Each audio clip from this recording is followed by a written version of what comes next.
Sir రాష్ట్రం కొత్తగా ఏర్పడింది. ఇప్పుడు రాష్ట్రంలో ఖజానా లేని పరిస్థితి అంటారు. అంతా అయిపోయింది. జగన్మోహన్ రెడ్డి అంతా వేశాడు, అంత విధ్వంసం చేశారు, ధ్వంసం అయింది చెప్పి అంటారు. ఇప్పుడు ఈ టైంలో భూమి కొనం దాదాపు 35,000 కోట్లు కావాలి. ఇప్పుడు ఇది జరిగింది 2014లో కదా. 2014లో రాష్ట్రం కొత్తగా ఏర్పడింది, మన ఖజానా డబ్బు లేవని తెలుగుదేశం వాళ్ళు చెప్తారు.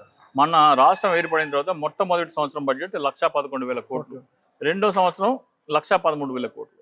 ఈ చట్టం ఎప్పుడు తీసుకొచ్చారు? మొదటి సంవత్సరం చివరి క్వార్టర్లో తీసుకొచ్చారు. 2 సంవత్సరాలు కలిపితే 2,25,000 కోట్లలో మీరు 6-7,000 కోట్లు తీలేరా? మీరేమో పసుపు కుంకుమ కోసం 20,000 కోట్లు ఖర్చు పెట్టేశారు ఓట్ల కోసం. ఆంధ్రప్రదేశ్ ఖజానాకి 5 లక్షల కోట్ల లాభం చేకూర్చే ఒక చట్టం చేయడానికి దానికోసం మీరు 7,000 కోట్లు ఖర్చు పెట్టలేరా? ఇది ఎంత అన్యాయం! ఇది ఉద్దేశపూర్వకంగా ప్రైవేట్ వ్యక్తులకి లాభం చేకూర్చేందుకు తీసుకొచ్చిన చట్టం ఇది. సార్ మీరు గతంలో ఒక పోస్టర్ రిలీజ్ చేశారు. ఆ పోస్టర్లో అరవింద్ కేజ్రీవాల్ ఉన్నారు, చంద్రబాబు నాయుడు గారు ఉన్నారు. అసలు చంద్రబాబు నాయుడు గారికి అరవింద్ కేజ్రీవాల్కి ఈ అమరావతి రాజధానికి లిక్కర్ స్కామ్కి సంబంధం ఏంటి? దానికి దీనికి మధ్య ఏంటి, అసలు లింక్ ఏంటి? ఇప్పుడు అరవింద్ కేజ్రీవాల్ గారు ఢిల్లీలో కొత్త చట్టం తీసుకొచ్చారు. లిక్కర్ పాలసీ అని ఒక పాత చట్టం ఉండేది. 2022లో కొత్త చట్టం తీసుకొచ్చారు. ఆ కొత్త చట్టం ఏం చెప్తుందంటే, గతం చట్టం ప్రకారము ఒక డిస్ట్రిబ్యూటర్కి 5% కమిషన్ ఇచ్చేవారు. కొత్త చట్టం ప్రకారము 12.5% ఇస్తున్నారు. అంటే 7.5% కమిషన్ పెంచిస్తున్నారు. అందుకు సిబిఐ, ఈడీ ఏమన్నారంటే, ఈ 7.5% ఏదైతే పెంచిన కమిషన్ ఉందో అది ప్రభుత్వ ఖజానాకి రావాల్సిన ఆస్తి మీరు లిక్కర్ డిస్ట్రిబ్యూటర్లకు పంచిపెడుతున్నారు కాబట్టి మీరు అవినీతి చేసేందుకు ఈ చట్టం రూపొందించారని వాళ్ళిద్దరిని జైల్లో వేసింది. మరి చంద్రబాబు నాయుడు గారు కూడా 2013 భూసేకరణ చట్టం ఉండగా ల్యాండ్ పూలింగ్ చట్టం తీసుకురావడం వలన ఆంధ్రప్రదేశ్ ఖజానాకి 5 లక్షల కోట్ల నష్టం కదా. అరవింద్ కేజ్రీవాల్ చేసింది కేవలం 664 కోట్ల మాత్రమే. ఇక్కడ చంద్రబాబు నాయుడు చేసింది 5 లక్షల కోట్ల నష్టం కదా. వాళ్ళిద్దరి మీద సిబిఐ ఎఫ్ఐఆర్ కట్టింది, విచారణ చేసింది, జైల్లో పెట్టారు, ఈడీ అటాచ్మెంట్లు చేశారు, అన్ని చేశారు. ఇక్కడ చంద్రబాబు నాయుడు మీద కనీసం విచారణ కూడా చేయట్లేదు కదా. ఎందుకని? 18 మంది ఎంపీలు సపోర్ట్ ఇస్తున్నందుగా. ఎందుకని ఎందుకు చేయట్లేదు?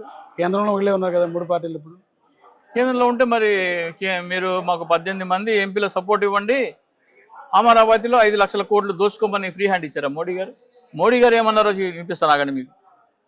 నరేంద్ర మోడీ గారు అమరావతి గురించి ఏమన్నారో మీకు వినిపిస్తాను ఆగండి. आंध्र में आम चर्चा है कि यहाँ की सरकार की योजनाओं में घोटाले नहीं होते, बल्कि योजनाएं ही घोटाले के लिए बनाई जाती है। यहाँ नई राजधानी से लेकर अलग अलग परियोजनाओं में क्या क्या खेल हो रहे हैं, किसकी तिजोरियां भरी जा रही है, ये आंध्र प्रदेश की जनता भली भांति जानती है। మోడీ గారు 2019లో ఏమన్నారంటే, మామూలుగా ఎవరైనా అవినీతి చేస్తే ఏదైనా పథకం ఉంటే దాంట్లో అవినీతి చేస్తారు. చంద్రబాబు నాయుడు గారు అవినీతి చేయడం కోసం కొత్త కొత్త పథకాలు తీసుకొస్తారు. అమరావతి ల్యాండ్ పూలింగ్ యాక్ట్ కూడా అదే.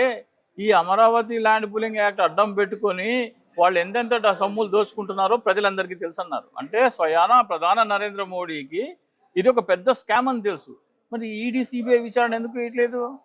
మరి అలాంటి ప్రధానమంత్రి మొన్న మళ్ళా రెండోసారి శంకుస్థాపన అని చెప్పి ఎలా ఆహ్వానించారు, ఈయన ఎలా వచ్చి అదే మరి మీరు ఒకరినొకరు పొగుడుకుంటూ ఉన్నారు. అదే మీరు చూసి మేము ఆదర్శంగా తీసుకున్నాం. ఆ రోజు నేను గుజరాత్గా సీఎం ఉన్నప్పుడు మీరే మాకు ఆదర్శం అని చెప్తారు. ఇప్పుడు బట్టబయలు అయిపోయింది కదా. మీరు 18 మంది ఎంపీలు ఇవ్వండి, 5 లక్షల కోట్లు దోచుకోండి.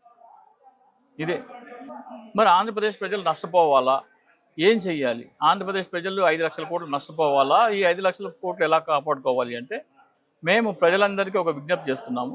గౌరవ సుప్రీంకోర్టు ప్రధాన న్యాయమూర్తి గారికి ఒక లేఖ రాయాలి. లేఖ రాసి, ఆ లేఖ నమూనా కూడా ఉంది, ఇది లేఖ. గౌరవ సుప్రీంకోర్టు ప్రధాన న్యాయమూర్తి గారికి 4 పేజీల లేఖ మేము ఫార్మాట్ ఇస్తున్నాం అందరికీ. ఎవరికైనా కావాలంటే మా ఈమెయిల్ ఐడి ఇస్తే మేము ఫార్వర్డ్ చేస్తున్నాం. దీంట్లో ప్రతి పేజీ మీద సంతకం పెట్టి, చివరి పేజీలో పేరు, గ్రామం పేరు, ఆధార్ కార్డు చివరి 4 అంకెలే, మొత్తం ఆధార్ కార్డు నంబర్ కాదు, చివరి 4 అంకెలే, అలాగే పిన్ కోడ్ సంతకం చేసి గౌరవ సుప్రీంకోర్టు ప్రధాన న్యాయమూర్తి గారికి రిజిస్టర్ పోస్ట్ చేయమంటున్నాం. రిజిస్టర్ పోస్ట్ ఎందుకంటే మధ్యలో మామూలు పోస్ట్ చేస్తే వీళ్ళు మధ్యలో మాయం చేసేస్తారు. రిజిస్టర్ పోస్ట్ చేస్తే ఇక్కడి నుంచి అక్కడ చేరినట్టు ఆధారం ఉంటుంది.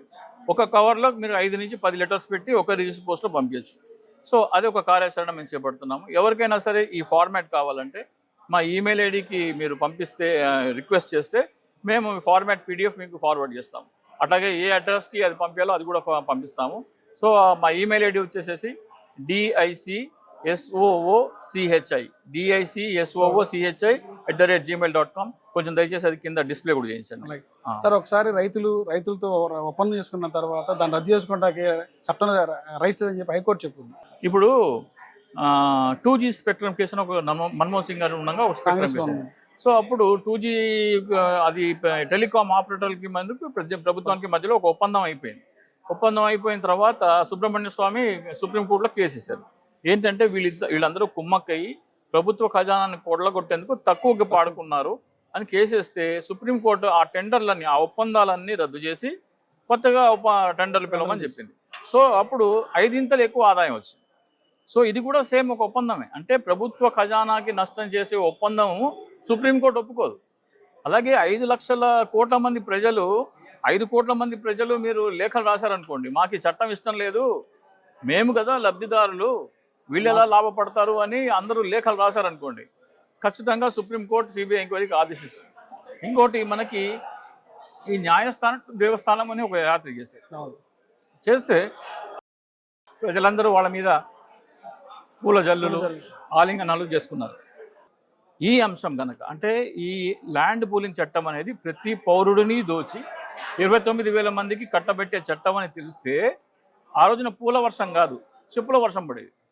సో ఇది ప్రతి పౌరుడు తెలుసుకోవాలి. ఆంధ్రప్రదేశ్లో భూమి ఇచ్చిన 29,000 మందికి కాక ప్రతి ఒక్క పౌరుడిని దోచి 29,000 మందికి పంచిపెట్టే చట్టమే ఈ ల్యాండ్ పూలింగ్ చట్టం.